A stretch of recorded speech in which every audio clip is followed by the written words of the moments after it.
Welcome to the Next Level Facebook Ads Podcast with Phil Graham. We help you master Facebook ads and give you an unfair advantage over your competition. Are you ready?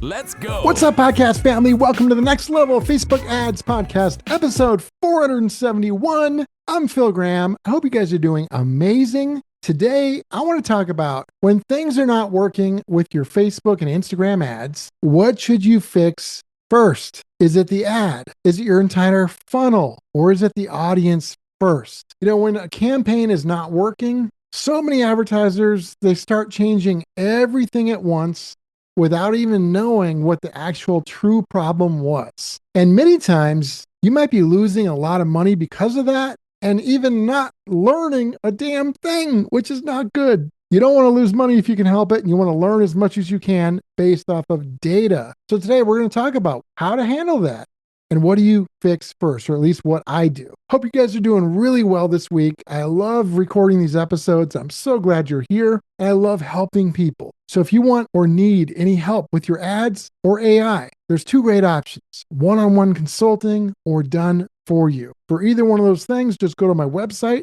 philgrahamdigital.com, or you can DM me on Instagram at philgrahamdigital, and let's connect. So let's jump right in, my friends, and let's talk about, should you fix the ad funnel or audience first? What do you do? How do you figure it out? So the first step is you want to start with the symptom of what the issue is, not the theory you have or the thought you have about what it could be. Some people always have their go-to. So when an ad doesn't work, they either A, change everything at once, which is probably going to be a cluster, you know what, or B, they change one thing and it's always the same thing. If it doesn't work, they always change the audience, or they always change the landing page, or they always change the ad. Those might not be any of the reasons why something is failing. They might be, but they might not be. So you've got to use data to find the symptom for the problem. So how do you find that symptom or sign of what the problem is? You can use data. So let's say an ad is not working. We have to figure out where it's not working. Let's say the click-through rate is really bad,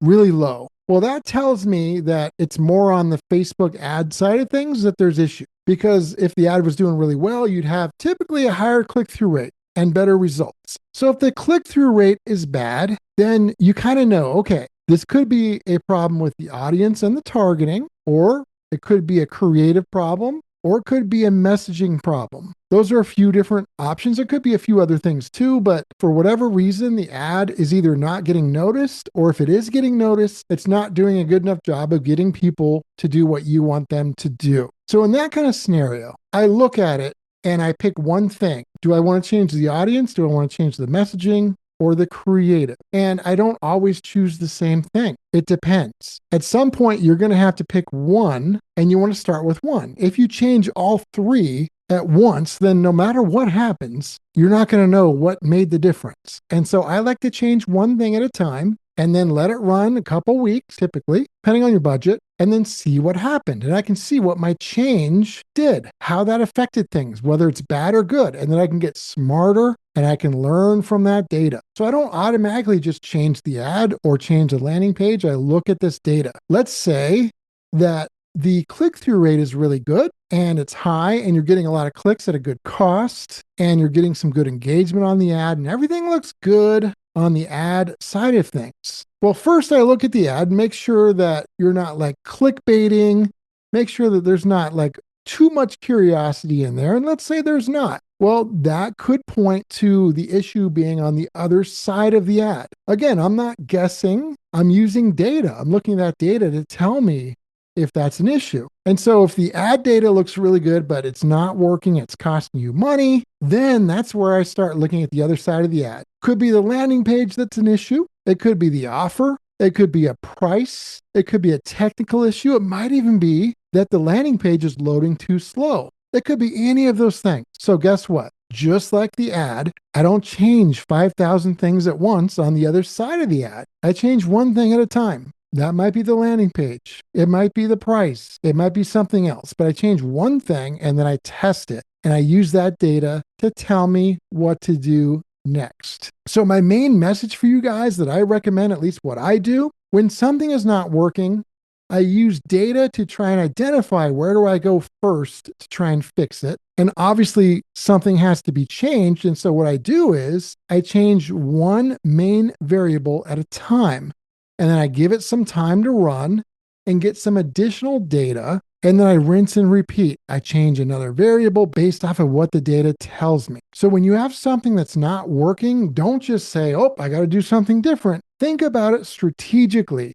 Use data to try and figure out why it's not working and where the issue is, and then change one variable at a time wherever that issue is. And then if it doesn't work right away, that just means you need more changes, more testing. But since you're going to change one variable at a time, you're going to get much cleaner data and you're going to be able to make better decisions based off of that data. And as always, just a reminder, it's always important to point out that every business is unique. Results can vary. There's no guaranteed outcomes. So always keep that in mind. So my friends, I hope that was helpful. Episode 471 is in the books.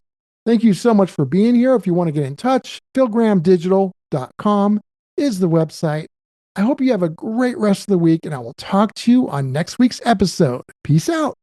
Thanks for listening to the Next Level Facebook Ads Podcast. Please remember to subscribe and share this with all your friends. For show notes, more tips, and to learn more about Phil, please visit philgrahamdigital.com/podcast.